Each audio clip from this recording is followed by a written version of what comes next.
Here's the thing, right?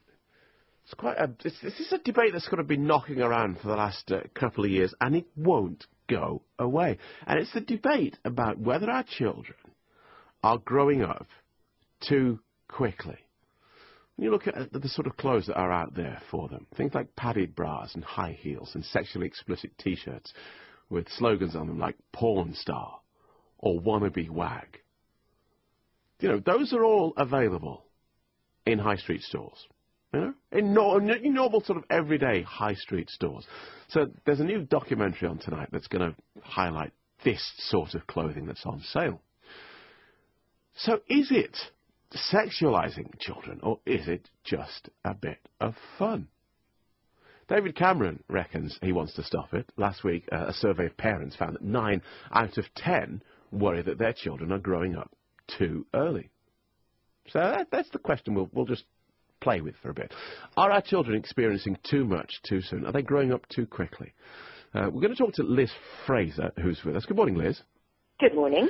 Liz is a parenting expert and a mum of 3. Mal Fletcher is here as well. Mal is a social commentator from Oxfordshire. Good morning, Mal. Good morning. Mal, say hello to Liz. Liz, say hello to Mal. Hello. Good morning, Mal. This is all very nice. You're looking well. Let's start with you, Liz. Give us an idea of the pressures there are on parents from shops to buy these sorts of clothes. Because I've never heard a parent say, "Oh, the idea of dressing my child up in a porn star is just a bit of is great," right? But someone is buying this stuff. You're quite right. Why are they buying it? It's such a difficult one to answer, and I mean, I'm a parent who says no, I'm afraid. I am one of those mean, cruel, harsh parents who will just, brackets, sensible parents, who will just say no to these things because, you know, they're just totally inappropriate and nasty to be seen on children. But you're right, a lot of parents are. I mean, the fact of the matter is, even if you're like me and like millions of other parents who try to say no as much as possible and dress our children normally and let them watch television programs which we think are right for young children, there is so much advertising either directly targeted at young children or sort of subliminally there, just in films that they watch, in TV programs that they watch. And unfortunately, pester power is very, very strong, and a lot of parents just give in to it. And I think also, I mean, I've read all sorts of comments on my blog. I mean, I blog about this kind of stuff a lot. And on there, some people saying, "Oh, I don't see what's wrong with it. It's just a cute T-shirt. It's funny. It's ironic." Well, I don't see it as ironic, and I don't see it as funny to put a 4-year-old in a push-up bra. Even one comment I was told by somebody was, a friend of hers said, "Oh, I'm going to put my 2-year-old in a bra to cover up her," well, I won't say it on air, but, you know, her, are we allowed to say boobs on air? Yes, because that's what she said. Okay, to cover up her boobs. And you're like, a 2-year-old? That is just horrendous. And this is not panic-mongering. This is not being prudish. This is not being, oh, you know, we have to be careful and not do this, that, and the other for our children. It's very, very sensible, because little girls and little boys wandering around dressed up like little tarts is not good for society. It's not good for them, and it's just not good for anybody. Mal, where do you stand on this? I mean, answer the question that was posed then. What is wrong? If it is just a bit cute, if it is just a bit ironic, what's wrong with a T-shirt that says porn star on a 4-year-old? Well, Phil, I think Liz is right in that psychologists have long been warning us about the dangers posed by highly sexualized material for kids, dangers to their emotional makeup as well as their physical well-being in the long run. But I think there's a wider issue here that not many people are discussing, and it needs to be aired, and that is the increasing sexualization of culture generally, which, as Liz says, indirectly affects children. I mean, generally speaking, let's face it, sex and sexuality have become much more visible in our mainstream culture over the past decade. The way we talk about sexual lifestyles, sexual values, sexual practices, it's so much more widespread and open now. So when our kids wear these T-shirts with these slogans on, do you think they get the message?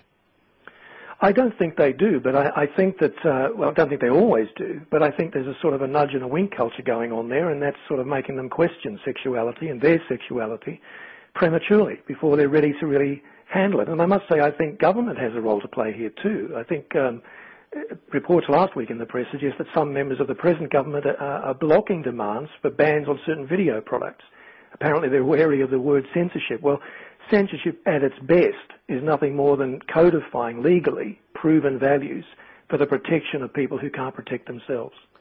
So, Liz, you've said that you're one of these nasty mothers who says no to their children when you see these T-shirts.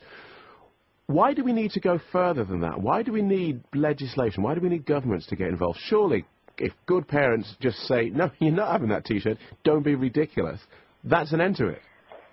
Well, first of all, unfortunately, a lot of people don't say no, and a lot of people do feel, pressured and exhausted, and they don't want to fight in the middle of Tesco, so they give up and they say yes. But I think Mal's point about this being a much broader issue. I spoke about it on the BBC television news recently, and I called it a drip feed. It's a drip feed of this kind of sex absolutely everywhere.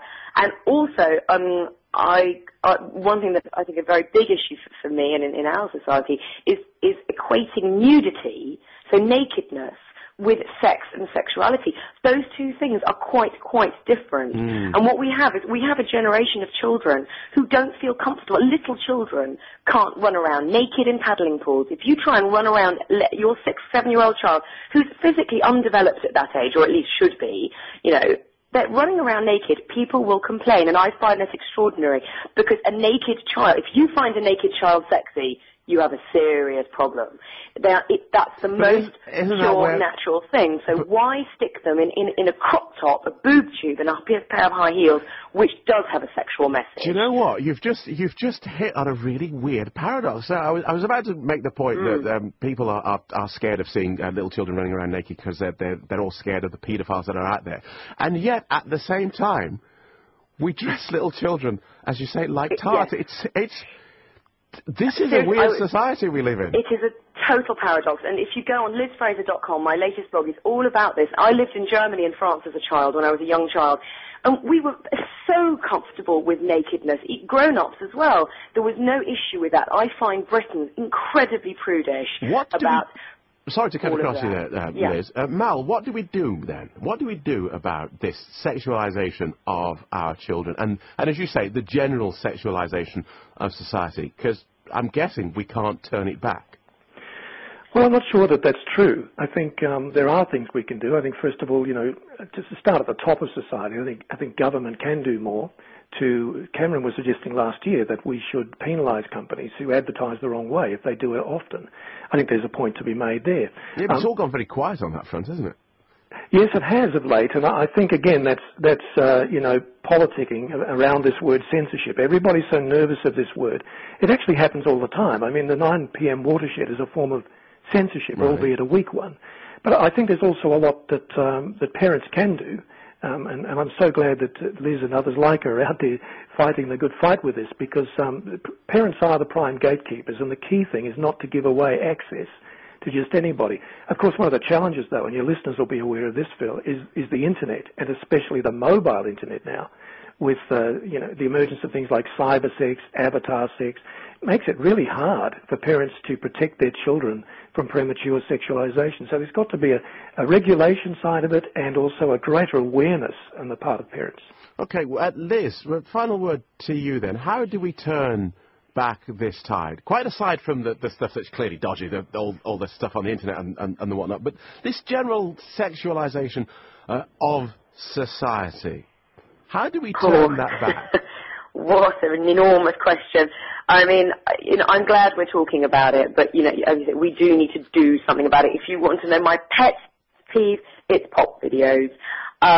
When I was young, when you were young, I'm sure, pop videos were kind of cool. They were works of art in a way, small films. They were quite naff, but they were just something to watch to go with the music. And we're talking mainstream pop. Mainstream pop videos are soft porn now, aimed at men, basically. I would like to see a huge change in the music industry to make the music that the kids listen to, the lyrics and the things that they watch, far, far more suitable for the people who buy these things, which is largely very young girls.